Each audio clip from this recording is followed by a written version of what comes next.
practice, does that mean then suppose I have committed a sin, I don't need to worry about the sin and confession and all those things? You have to confess.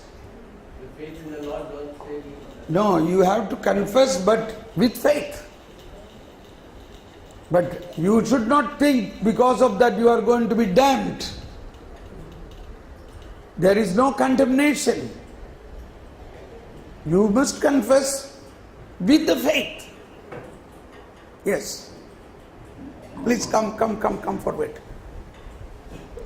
Anybody else want to ask some question? Please be quick. Now I am going to talk about the Eucharist.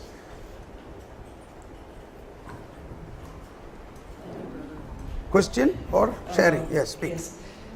Faith and righteousness is completely free and is a gift. But really, mercy is not so completely free. Yeah, it is free.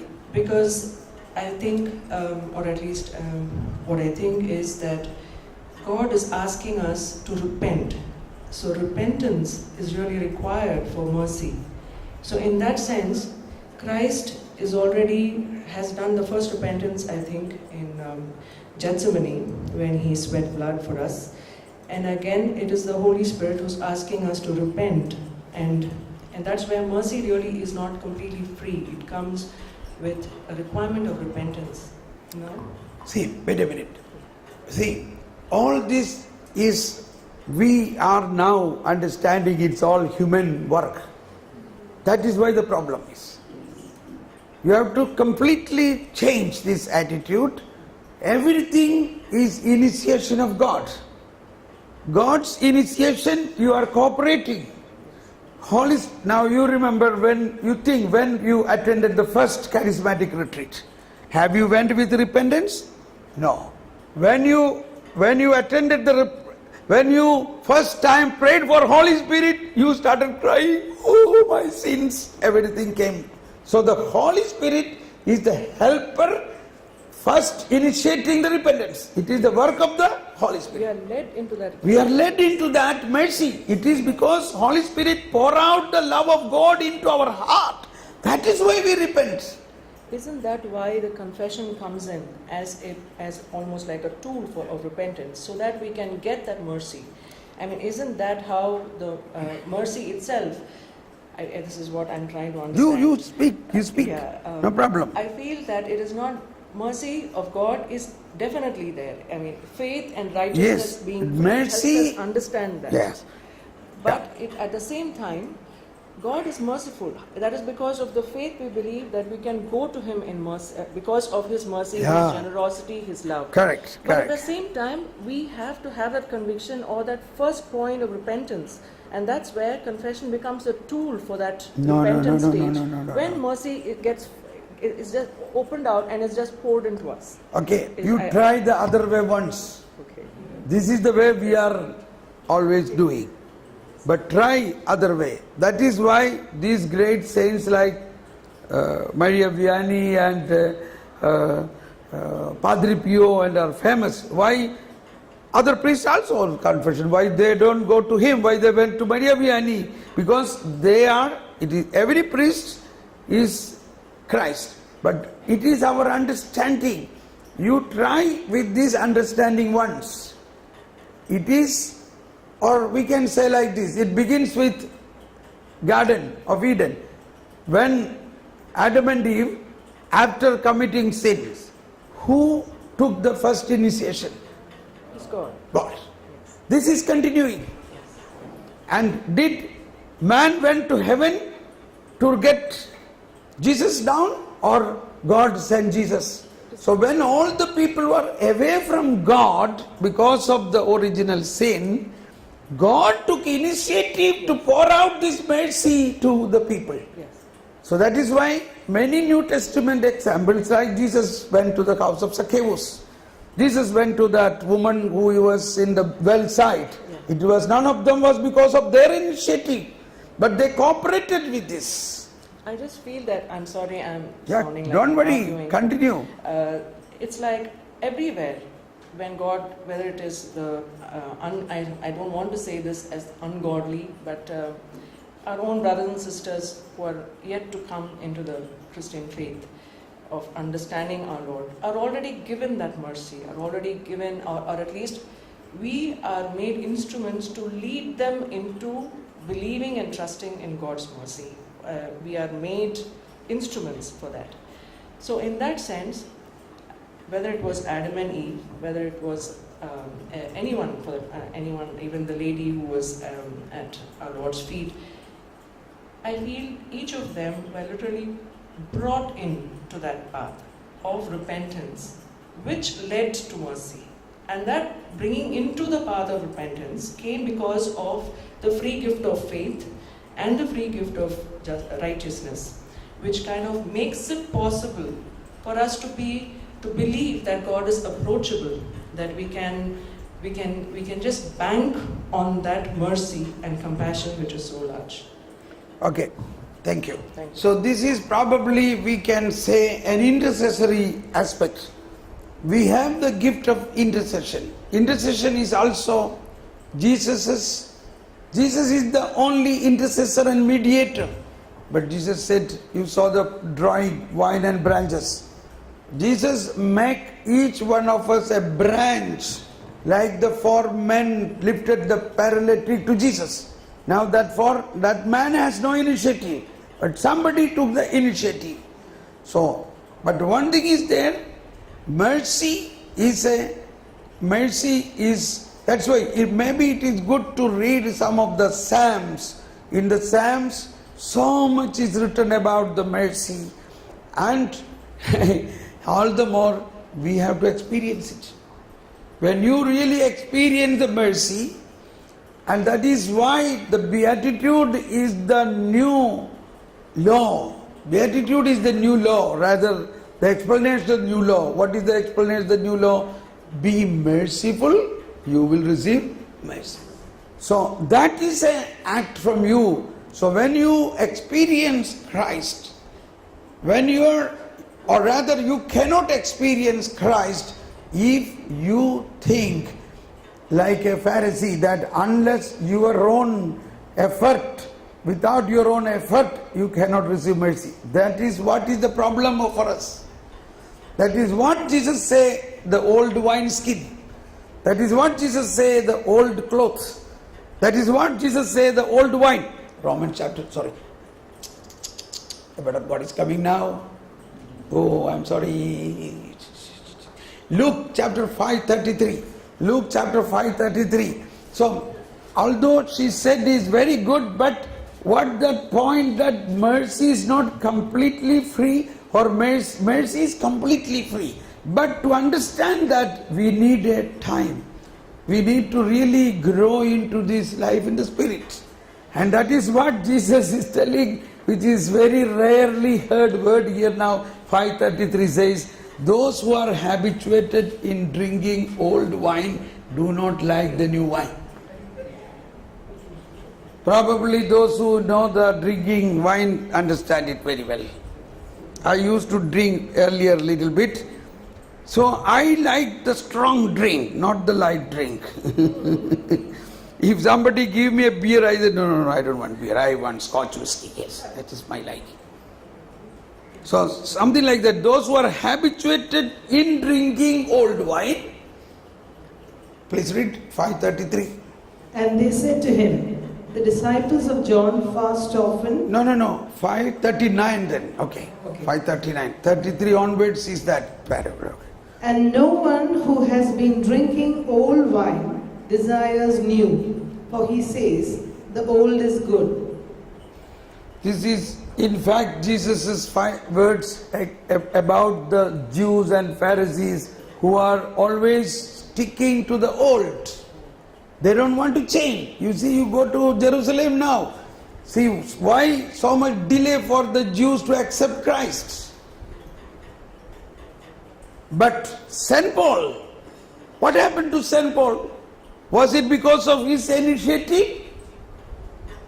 The Lord, when he was going to Damascus, with such a strong old man to arrest Christians because of they are against the old law. And then suddenly the Lord's merciful love touched him.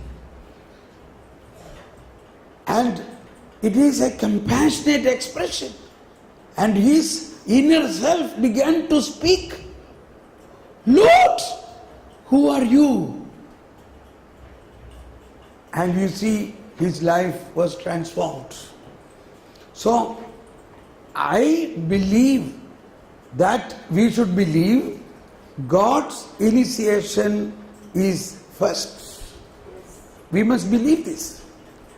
In Romans chapter 9, verse 16. Which So chapter? it depends not upon a person's will or exertion, but upon God who shows mercy. Yeah, what is that reference? Romans 9:16. Yeah, Romans 9:16. Romans 9:16.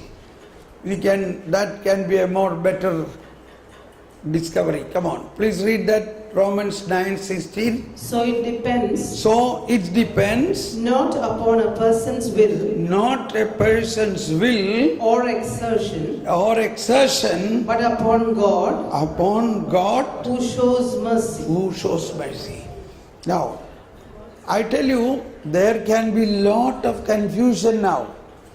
But that is why I took first days only to pray for wisdom, and always I was referring, when the perfect comes, will imperfect will go away. Now you have to read St. Paul's letters again, and you will find all these things are fitting in. Okay? So don't worry, I like all doubts. Have the doubts, and from my point of view, I can help you. My personal email address is there on the leaflets, on the prayer leaflets.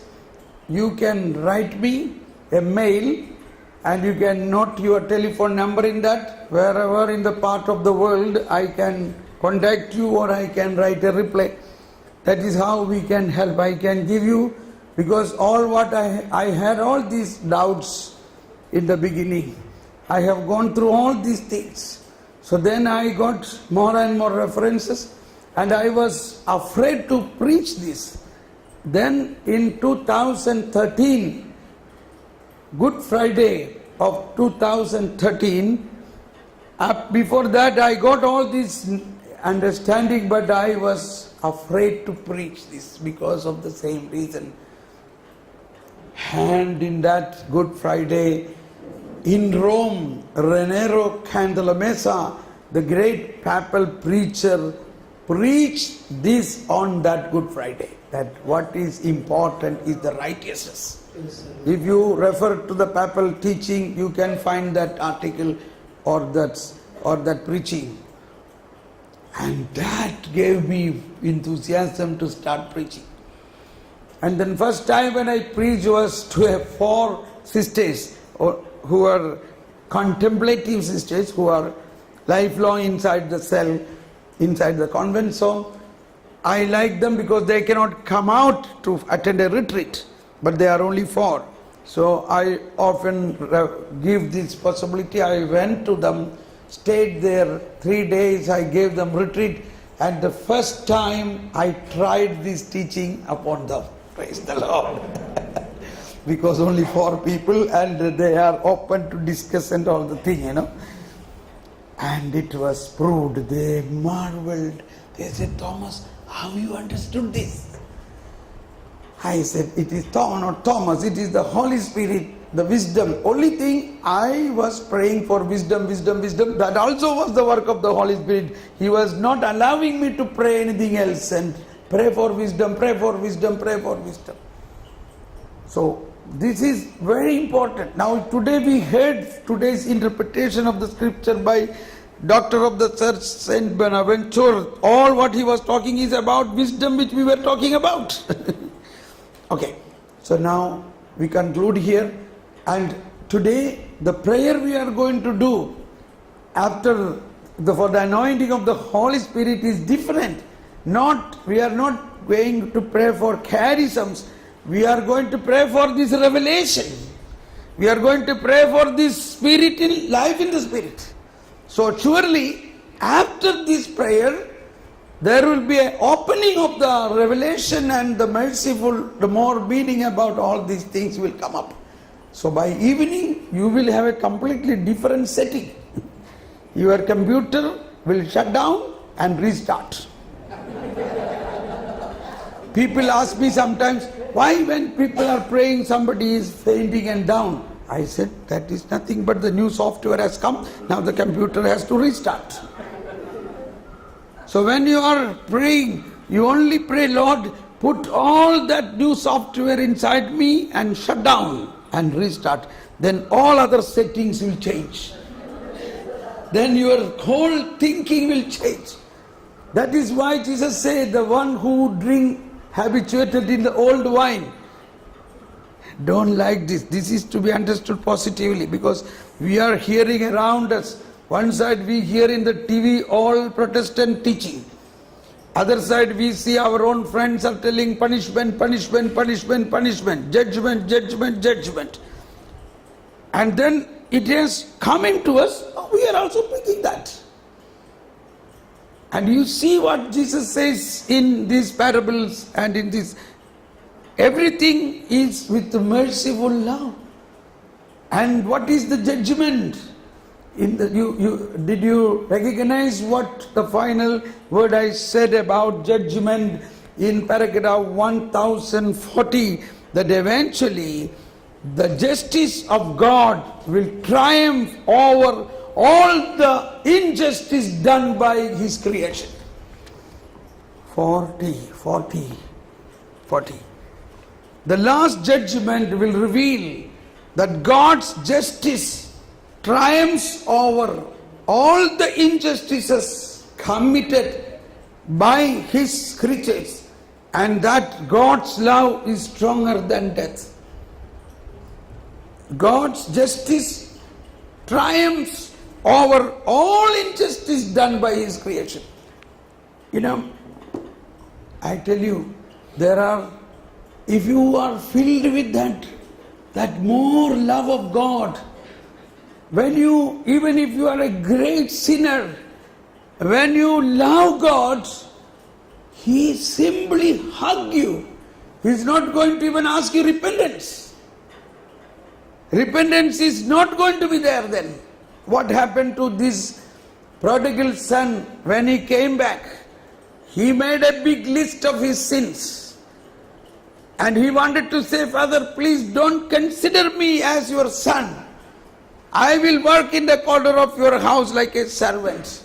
But before he say all these things and all the list of the sin what he has done, he wanted to say, I was in that prostitute, I was there, and I. But he was hugged.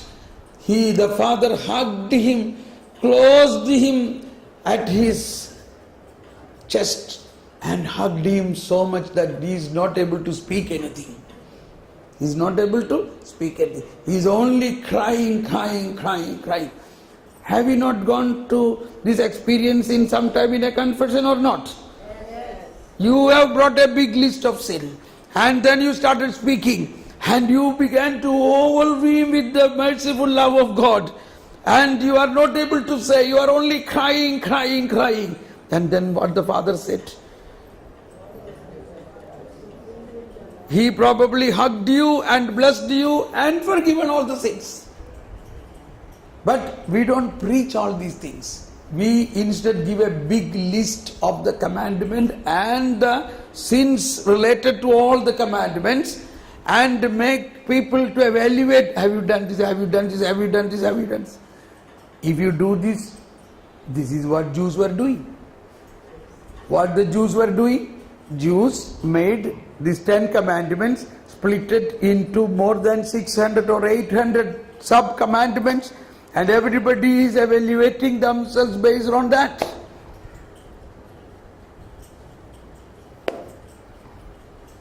Maybe it is required to know what is sin, but that should not be enforced. If you do this, oh, God cannot have mercy because you are such a big sinner. I don't know. I don't recommend that. Instead, you focus such a God whose Isaiah said, my servant was blind. My servant was deaf. Jesus never pointed out in the New Testament, you are a sinner, you are doing this wrong, you are doing this wrong, you are doing this wrong. Did he say any place? Jesus saw their sin. Now this woman came to Jesus and that man is telling, if he is a prophet, he must know how bad this woman is. Jesus knew all what this woman has done. But he did not say any word to this woman about her sins. She is a great sinner. But Jesus accepted her love, accepted her ointment, accepted her compassion, accepted everything she is doing. And that love transmitted such a heart-to-heart intimacy with this woman and flushed out all the sin through that merciful love. And Jesus said, because of your love, because of your faith, you are saved. He knows probably all the sins, but he did not make an account. But at the same time, it is also important we know what is our sin for the sake of our development, our formation. That is why I normally say, purify your conscience. It is the conscience which has to be corrected, which has to be formed. That is why I said today morning, what happened to Adam and Eve? It was clearly written in their conscience that you should not eat that fruit. And they said it. From where they said it? They said it from their conscience. But when they opened the conscience to the devil, what happened? The devil immediately said, see that process. Eve said, no, we shall not eat that. If we eat that moment, we will die. The Lord said it. You will not die. Immediately, he said. Immediately devil said, no, you will not die. So that came inside her conscience. She said, you will die. And the devil said, no, you will not die. You will become like God. So that came over what was written in the conscience. Overimposed on the conscience. Manipulating the original writing. Overwritten something. Then they lost the original conviction. Then they looked at the fruit. Whoa, that is beautiful. Yes. Then they plucked. So what was the main mistake there? The mistake or the process was what conviction they had originally was tarnished by the conviction spoken by the devil. This is what is happening even now. Now I say all these things. We got all these things. Now go outside. Tomorrow, day after tomorrow, somebody will say something. This is what the Galatians had. St. Paul spoke all these things so strongly and they were very much in life in the spirit. Now came after a few days when St. Paul went, a Jewish Christian came and said, what St. Paul said is not correct. You have to be, what is that? Circumcised. And you have to obey the commandment. Yeah, this is what we received from Moses. And what he is telling is not correct. This will go ahead. Unless we pray, ask the Holy Spirit to help us. So it was there even in the time of St. Paul. This was there in between Paul and Peter. This was there in the Corinthians church. That's why he said so much corrections. That he was there to Philippians. That's why. So these are all the ways we have to improve. When we grow, see, I say also to the leaders like this, there will be many errors because you are doing something. There will be no errors if you are sleeping. There will be no errors because you are Christians. I go for Sunday Mass and eat and drink and sleep. That is my Christian. This was our life, yes or no? We are St. Thomas Christians. Why then even after 2000 years Christianity is only 2.5% in this country? Because we were very good going to church, Holy Mass, very good. After that, eat and drink and say, oh, yes. No problem, no mistake, nothing. We are all holy. Surely we will go to heaven also. But we are called to do something. We realize it. And this church becomes so vibrant. I said in this small place like Kerala, there are 150 retreat centers. Which part in the world is there? That means there is some work is going on. When there are work going on, there will be mistake going on. So don't worry about the mistakes. We will be guided by the Holy Spirit to overcome all these mistakes and do very good things. So we should never, nothing should put you down. Go forth in spirit, in zeal. Even there will be mistakes and the Holy Spirit know that. You see in Mark chapter 16, Mark chapter 16:11, he blamed them for not believing after the resurrection. Okay? After the resurrection, the apostles did not believe. 16:11. When they heard that he was alive and had been seen by her, they did not believe. Continue. The appearance to two disciples. After this, he appeared in another form to two of them walking along on their way to the country. They returned and told the others, but they did not believe them either. Yes. Continue. The commissioning of the 11. But later, as the 11 were at table, he appeared to them and rebuked them for their unbelief. Stop. See, these apostles did not believe, then again they did not believe. Now they are gathered in a table with Jesus and he rebuked them about their unbelief. Now normally what should be next? They must be dismissed.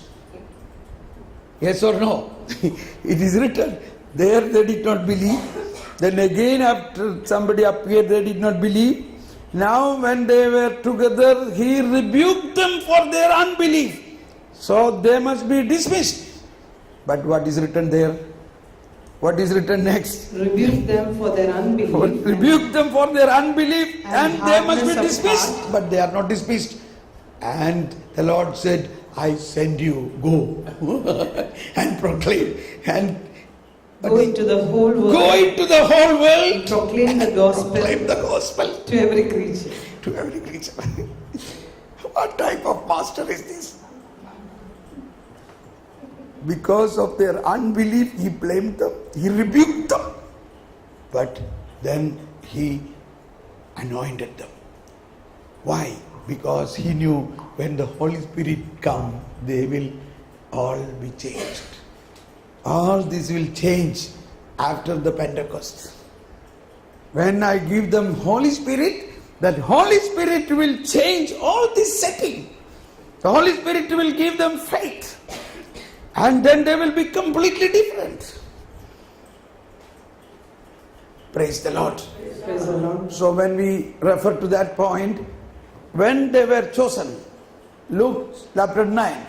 Luke chapter 9 is interesting, the first 3 words. That only I speak about the gifts now because we have no time. So, Luke chapter 9, 1 and 2 says, he summoned 12. He summoned the 12 and gave them power. And whom? He summoned the 12 and gave them power and authority over all demons and to cure diseases, and he sent them to proclaim the kingdom of God and to heal the sick. Okay. Now this is a wonderful passage. If you make it like this, first is he called them. Correct? Take your first finger, he called them. That is the call. And second, he gave them. What has he given them? Power and authority. And he sent them. Correct? These 3 points. He called us, he sent us. This much we always knows. But he did not send them empty-handed. He called them, he gave them power and authority. All authority he had, he gave to them. Authority, first thing, they were fishermen, he called them and gave them authority. Did he made any interview? Because he is God, he correct everything, he used everybody. You know, this famous saint Cupertino, you know about Cupertino? The flying saint. But he was useless. In the monastery, he was so useless, so they sent him to look after the cowshed stable. He was, and this is what, when I remember this very well, when somebody tell about anybody, then, well, he is useless, of no use of taking him. Then I immediately think about Cupertino. Oh my God, maybe this useless person the Lord may use as Cupertino. He may become a flying saint. This is how I think. Every minister, every one of us is so precious, but for others we may be useless. For others in the seminary there, Cupertino was useless. But God lifted him. He became a flying saint. I am just telling the symbolism. We are called not because we are wonderful people or holy people or capable people. Nothing. Because God loves us. And He knows how to make anything good out of the useless people. So call is important. Call. Call is important. He called them. He gave them. He sent them. Say everybody, these three fingers up. He called. He gave them. He sent them. He sent them. Now apply it for you. He called me. He called me. He gave me. He sent me. He sent me. Praise the Lord. Praise the Lord. First is call. And recognize suppose you call a carpenter. You want to make an altar like this. Yes. What do you expect him to bring? You expect him to bring proper tools. Without the proper tools, he cannot make such a good work. Suppose he come without the tools. He said, why you come without? Oh, I thought you will have tools. Oh, sorry. Then you can go. I will find somebody else. Yes or no? You will find another carpenter who has proper tools. So evangelization is the work of God, but it must be done with the tools. What are the tools? Tools are the charisms. Tools are the gifts of the Holy Spirit, spiritual gifts of Holy Spirit. These tools are given to us even right from the baptism, confirmation. It is already in us. Because we are called right from when you were in your mother's womb. But then, as the time goes by, I realized I had the gift of preaching at the age of 40. I did not go for any teaching, any preaching seminar or anything. When the Holy Spirit came, I began to preach. And then everybody say, Thomas, you have a gift of preaching. This is something. Then I realized, if it is then I asked somebody, what should I do? You should now prepare, study, learn something more. Then I began to learn the church documents, things like that. So I realized I have to develop this, or that also led by the Holy Spirit. So these tools are powerful, but they are not toys. They are not toys. You have to know more about how to use these tools. So that is another 5-day seminar on charisms. How to develop the charism, how to use the charism, how to be a strong leader using the charisms, all charisms. I do conduct such thing, but it is again, first 2 days we have to have at least little bit of all this what we know, and then another 3 days Each charisms have to be understood, explained, and we have to work. We have to have workshops. You will see visions, you will see prophecy, you will have healing, everything you will do. Because it is all given to us. Nevertheless, you can also work and learn more and start working on it. So, I don't know. That is all. You pray. There will be so many places. It's not that I have to come. There are so many others also can do it. But I say the point, how you can grow. You can grow if these days, earlier time there were only manual tools. These days we have all power tools. Everything is so fast. So the Holy Spirit will give you power tools. Gift of healing, gift of deliverance, gift of all these gifts are already in us. Okay, enough. Now we stop that. Now we are understanding the most important of all these things which the church, and also we understood yesterday what happened after the resurrection. I just make it